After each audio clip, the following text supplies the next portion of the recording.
Kemenangan Sultan Hasanuddin dan kepergian Prabu Pucuk Umun.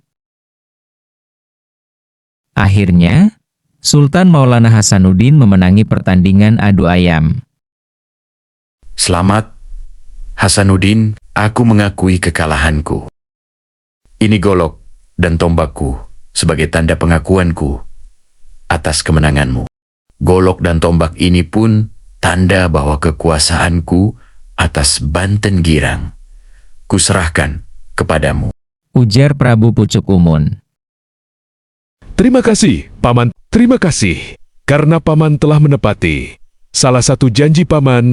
Kuterima golok dan tombakmu, begitu pula dengan jabatanmu sebagai pemimpin Banten Girang, ucap Sultan Hasanuddin.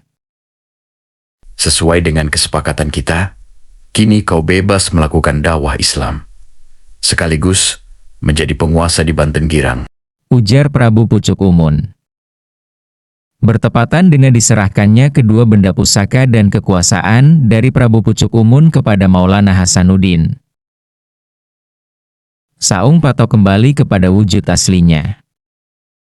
Sultan Hasanuddin pun baru teringat dengan janji pamannya yang lain dan bermaksud menagihnya. Ia pun bertanya kepada pamannya, "Lalu, bagaimana dengan perjanjian kita yang lain, Paman? Bukankah kau berjanji akan mengikutiku mempelajari agama yang kuyakini, Paman?" tanya Sultan Hasanuddin. Melihat kejadian itu, Prabu Pucuk Umun sangat kaget. Tiba-tiba Prabu Pucuk Umun mengubah dirinya menjadi burung beo.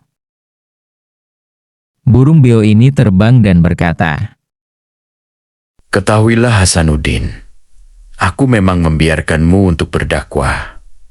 Namun, aku akan pergi dari wilayah kekuasaanmu. Aku pun tidak pernah mengeluarkan janji dari mulutku untuk mengikuti keyakinanmu bila aku kalah. Akan tetapi, Paman, seharusnya kau takluk kepadaku, ujar Sultan Hasanuddin. Maafkan aku, Hasanuddin. Aku tetap pada pendirianku, dan aku mohon, janganlah kau ganggu aku dan anak buahku yang tetap pada keyakinannya, kata burung beo jelmaan Prabu Pucuk Umun sambil terbang meninggalkan Sultan Hasanuddin. Salah seorang murid Sultan Hasanuddin mendekati gurunya dan berkata, "Haruskah ku kejar burung beo itu bersama salah satu temanku, wahai Syekh?" tanya muridnya. "Tidak perlu. Kita tidak perlu memaksakan kehendak kita. Lagi pula, ia pamanku. Biarkanlah ia dengan pilihannya sendiri," jawab Sultan Hasanuddin.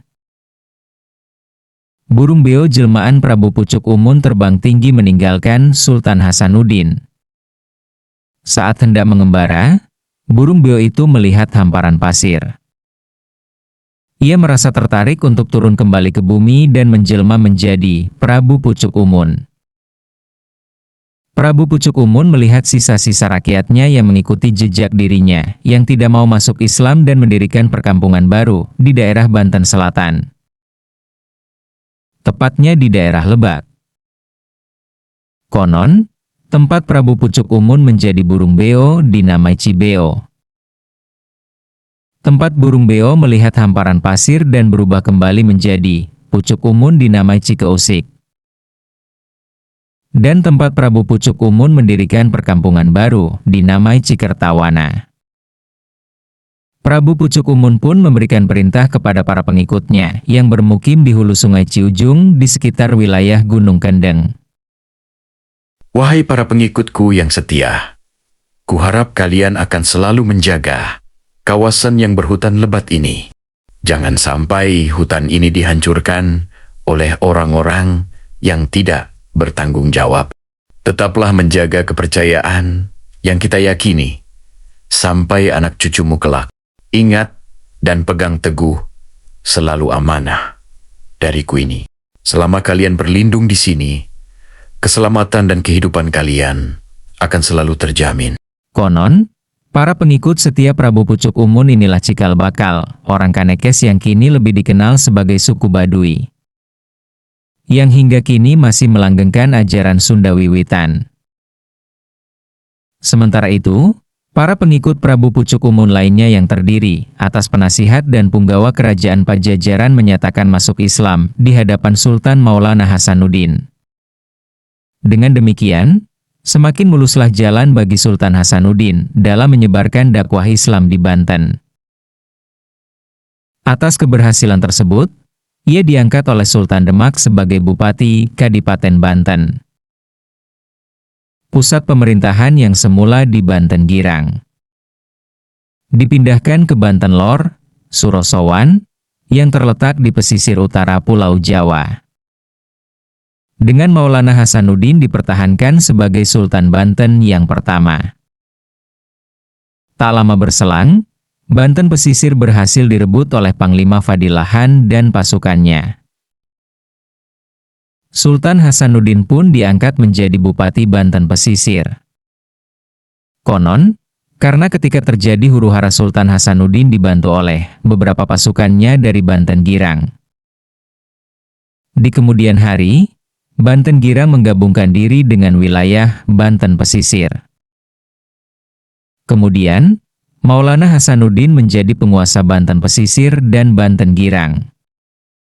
Hampir semua penduduk Banten beralih agama menganut Islam. Ia mendapatkan julukan Panembahan Hasanuddin. Untuk memperkuat posisi pemerintahannya, Sultan Hasanuddin membangun wilayah tersebut sebagai pusat pemerintahan dan administratif. Ia pun mendirikan istana yang megah yang diberi nama Keraton Surosowan yang berasal dari nama kakeknya, Surasowan, yang sangat ia hormati. Ketika Susuhan Gunung Jati wafat, Panembahan Hasanuddin memproklamasikan Surosowan sebagai negara yang merdeka lepas dari kekuasaan Cirebon.